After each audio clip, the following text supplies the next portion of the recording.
And I want to get this thing over with. You see the hatred he's got for Putin. It's very tough for me to make a deal with that kind of hate. He's got tremendous hatred. And I understand that, but I can tell you the other side isn't exactly in love with, him either. So it's not a question of alignment. I'm aligned with the world. I want to get the thing set. I'm aligned with Europe. I want to see if we can get this thing done. You want me to be tough? I could be tougher than any human being you've ever seen. I'd be so tough.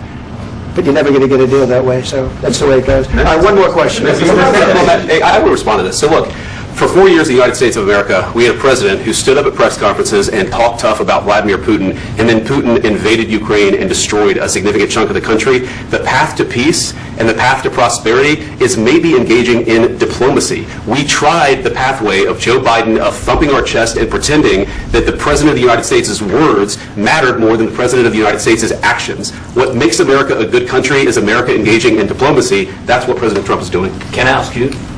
Sure. Yeah? Yeah. Okay. So he occupied our parts, big parts of Ukraine, parts of East and Crimea.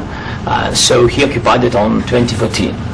So during a lot of years, I'm not speaking about just Biden, but those time was Obama, then President Obama, then President Trump, then President Biden, now the President Trump, and God bless, now President Trump will stop him. But during 2014, nobody stopped him. He just occupied and took. He killed people. You know what the contact 2015. 2014. 2014 is 2014. Yeah. So I was not here. Yeah, That's exactly right. Yes, but during 2014 till 2022, the situation the same. That people have been dying on the contact line. Nobody stopped him. You know that we had conversations with him, a lot of conversations, my bilateral conversation, and we signed with him. Me, like a new president in 2019, I signed with him the deal. I signed with him, Macron and Merkel. We signed ceasefire. All of them told me that he will never go. We signed him with gas contract. Yes, but after that, he broken this ceasefire. He killed our people, and he didn't exchange prisoners. We signed the exchange of prisoners, but he didn't do it. What kind of diplomacy, JD, you are speaking about? What do you mean? I'm talking about the kind of diplomacy that's going to end the destruction of your country. Yes, but if Mr. President, with respect, I think it's disrespectful for you to come to the Oval Office and try to litigate this in front of the American media. Right now, you guys are going around and forcing conscripts to the front lines because you have manpower problems. You should be thanking the President for trying to bring it into this conflict. Have you ever been to Ukraine that you say what problems we have? I have been to. Come once. I've actually watched and seen the stories, and I know what happens is you bring them on a propaganda tour, Mr. President. Do you disagree that you've had problems bringing people into your military? And do you think that it's respectful to come to the Oval Office? We're in no position to dictate what we're going to feel. We're going to feel very good. Feel influenced. We're going to feel very good and very strong. You will feel influenced. You're right now not in a very good position. You've allowed yourself to be in a very bad position, and he happens to be right about it. From the very beginning of the war. You're not in a good position. You don't have the cards right now. With us, you start having cards. Right now, you don't. You're playing cards. You're playing cards. You're gambling with the lives of millions of people. You're gambling with World War III. You're gambling with World War III. And what you're doing is very disrespectful to the country, this country. That's back to you. Far more than a lot of people said they should have. Have you said thank you once? This entire meeting? No, in this entire meeting, you said thank you. Today. You went to Pennsylvania and campaigned for the opposition in October. Offer some words of appreciation for the United States of America and the President who's trying to save your country. Please, you think that if you will speak very loudly about the war, you He's can... not speaking loudly. He's not speaking loudly. Your country's in big trouble. Can I answer? No, you've done a lot of talking. Your country is in big trouble. I know. You're not winning. You're not winning this. You have a damn good chance of coming out okay because of us. Mr. President, we are staying in our country, staying strong from the very beginning of the war. We've been alone, and we are thankful. I said thanks you haven't in been this alone. cabinet. You haven't been alone. We gave you, through this stupid president, $350 billion.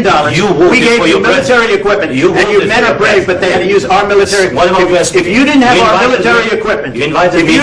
our military equipment, this war would have been over in 2 weeks. In 3 days, I heard it from Putin. In 3 days. This is something Maybe new. less. In 2 weeks, of course, yes. It's going to be a very hard thing to do business like this. Just say thank you. I said a lot of times to American people. Except that there are disagreements, and let's go litigate those disagreements rather than trying to fight it out in the American media when you're wrong. We know that you're wrong. But you see, I think it's good for the American people to see what's going on. I understand, sir. I think it's very important. That's why I kept this going so long. You have to be thankful. You don't have the cards.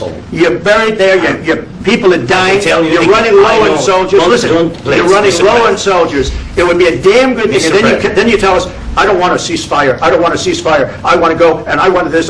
Look, if you could get a ceasefire right now, I tell you, you take it so the bullets stop flying and your men stop getting Of killed. course, we want to stop the war. But you're saying you don't want a ceasefire? But I said to you, I want a with ceasefire. guarantees. Because you get a ceasefire faster than an agreement. Ask our people about ceasefire, what they think. That wasn't Doesn't with matter for you me. what That wasn't this with me. means. It That was with wasn't a guy named Biden, who was not a smart person. This That is was your- with- this that is was with your Obama. president. It was your president. Excuse me. That was with Obama, who gave you sheets, and I gave you javelins. Yes. I gave you the javelins to take out all those tanks. Obama gave you sheets. In fact, the statement is, Obama gave sheets and Trump gave javelins. You got to be more thankful, because let me tell you, you don't have the cards. With us, you have the cards. But without us, you don't have any cards. One more question to Mr. Vice President. I'm sorry. It'll be a tough deal to make, Uh, because the attitudes have to change. What if Russia breaks ceasefire? What if Russia breaks peace talks? What do we do then? I understand that it's a heated conversation right now. What are you but saying? what She's if asking what if Russia Putin breaks the ceasefire? Well, what if anything? What if a bomb drops on your head right now? But they have Okay? weapons to What if they fire. broke it? I don't know. They broke it with Biden because Biden, they didn't respect him. They didn't respect Obama. They respect me. But what Let me tell you, Putin went through a hell of a lot with me. He went through a phony witch hunt where they used him and Russia. Russia. You ever hear of that deal? That was a phony Hunter Biden, Joe Biden scam. Hillary Clinton, Shifty Adam Schiff. It was a Democrat scam. And he had to go through that. And he did go through it. We didn't end up in a war. And he went through it. He was accused of all that stuff. He had nothing to do with it. It came out of Hunter Biden's bathroom. It came out of Hunter Biden's bedroom. It was disgusting. And then they said, oh, the laptop from hell was made by Russia. The 51 agents. The whole thing was a scam. And he had to put up with that. He was being accused of all that stuff. All I can say is this. He might have broken deals with Obama and Bush, and he might have broken them with Biden. He did, maybe. Maybe he didn't. I don't know what happened. But he didn't break them with me. He wants to make a deal. I don't know if you can make a deal. The problem is, I've empowered you to be a tough guy. And I don't think you'd be a tough guy without the United States. And your people are very brave.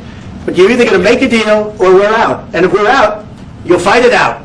I don't think it's going to be pretty, but you'll fight it out.